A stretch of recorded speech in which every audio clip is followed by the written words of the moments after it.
your strategic business partner. Sahabat pembelajar, di sesi sebelumnya kita telah membahas tentang perencanaan dan eksekusi, planning and execution. Inti poin keterampilan manajemen dasar dalam perencanaan dan eksekusi adalah sebagai leader Anda harus mampu menyusun dan menetapkan strategi, menyelaraskan tim dengan strategi yang ada, meningkatkan kualitas produk dan layanan, meningkatkan akuntabilitas, menerapkan sistem dan operasi secara terintegratif, serta meningkatkan efisiensi operasi. Nah, dalam video kali ini kita akan lebih jauh mengkaji tentang manajemen prioritas. Sebelumnya, kita telah mempelajari bahwa dalam operasional pencapaian target kita perlu melakukan manajemen aktivitas, manajemen waktu, dan manajemen sumber daya, yang kesemuanya itu membutuhkan keterampilan manajemen prioritas yang memadai. Sahabat pembelajar bisa bayangkan, tentu kita tidak bisa mengerjakan semua aktivitas dalam satu waktu. Demikian pula, sumber daya yang tersedia perlu prioritas alokasi agar bisa dimanfaatkan secara tepat sasaran. Apalagi, upaya pencapaian target memiliki batas waktu tertentu. Mempertimbangkan hal-hal tersebut, maka manajemen prioritas menjadi hal yang sangat penting dan krusial dalam eksekusi pencapaian target yang produktif, efektif, dan efisien. Mari kita bahas. Sahabat pembelajar, manajemen prioritas melibatkan proses mengidentifikasi tugas mana yang paling penting dan mengalokasikan waktu dan sumber daya secara tepat untuk menyelesaikan tugas tersebut. Dalam mengelola prioritas, para leader yang efektif pada umumnya melakukan aktivitas berikut ini. Pertama, pecah suatu program yang sifatnya besar menjadi tugas dan penugasan yang lebih kecil secara jelas, konkret, dan dapat ditindaklanjuti. Sehingga setiap orang tahu persis apa yang harus dilakukan. Artinya, pada setiap tugas dan penugasan harus jelas dan konkret output yang harus dilakukan dan bagaimana cara melakukannya, serta siapa yang akan melakukannya. Sifat jelas dan konkret juga mengandung pengertian tidak adanya bias dan tumpang tindih pada setiap tugas dan penugasan yang berakibat pada inefisiensi sumber daya. Apakah itu people, waktu, budget, sarana prasarana, maupun sumber daya lainnya, baik yang tangible maupun intangible. Sementara itu, dapat ditindaklanjuti, berarti pecahan tugas dan penugasan ini harus saling berkelanjutan atau bisa juga merupakan tahapan yang mengarah pada satu program yang menjadi target. Kedua, bagi tugas dan penugasan menurut prioritas waktu pengerjaannya secara kritis. Identifikasi tugas dan penugasan yang harus segera diselesaikan. Identifikasi pula tugas dan penugasan yang pengerjaannya masih bisa menunggu sampai besok atau waktu berikutnya.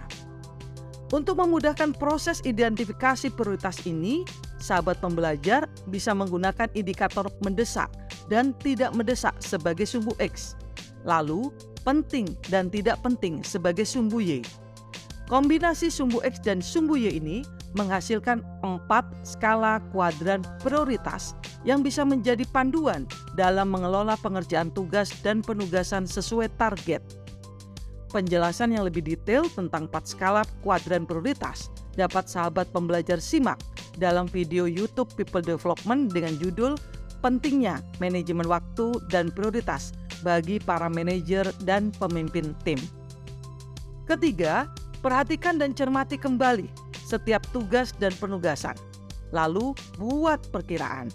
Berapa lama waktu yang dibutuhkan untuk menyelesaikan tugas tersebut? Hal paling penting di sini, perkirakan waktu secara realistis sehingga target tugas dan penugasan dapat dicapai dengan nyaman dan akurat. Waktu yang singkat dan tidak realistis dapat menyebabkan personel terburu-buru dalam menyelesaikan tugas dan penugasan. Hal ini seringkali menjadi penyebab terjadinya output kerja yang tidak akurat maupun tidak optimal dari sisi kualitas. Dampak lanjutannya, ada kemungkinan perlu dilakukan rework untuk mengejar target sesuai SLA atau Service Level Agreement.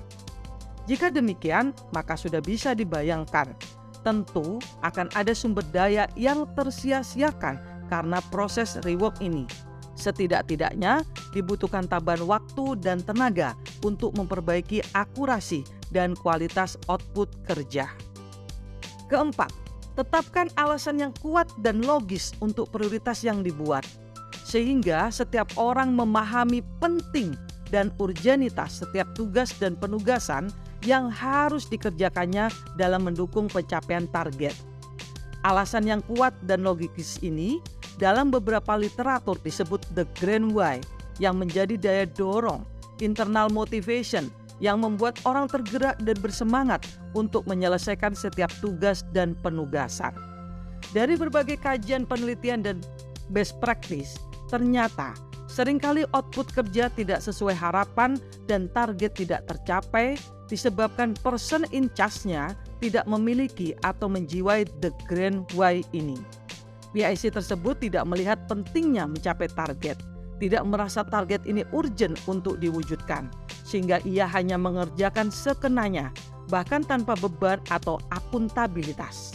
Tentu saja hal itu sungguh mengerikan, mengingat umumnya tugas dan penugasan merupakan suatu rangkaian yang saling terkait. Jika satu output kerja dari suatu tahap tidak berkualitas, bisa jadi akan berdampak pada tahapan-tahapan berikutnya. Maka tentukan dan temukan the grand why dari setiap tugas dan penugasan, lalu buat setiap PIC-nya memahami the grand why tersebut. Sahabat pembelajar, kita telah membahas secara detail tentang manajemen prioritas. Tentu tidak mudah menjalankannya dalam waktu yang singkat. Kita mungkin perlu mengasahnya dalam beberapa waktu, di mana setiap orang membutuhkan waktu asah yang berbeda-beda. Pada video berikutnya, kita akan membahas bagaimana tips melatih kebiasaan manajemen prioritas. Sampai jumpa.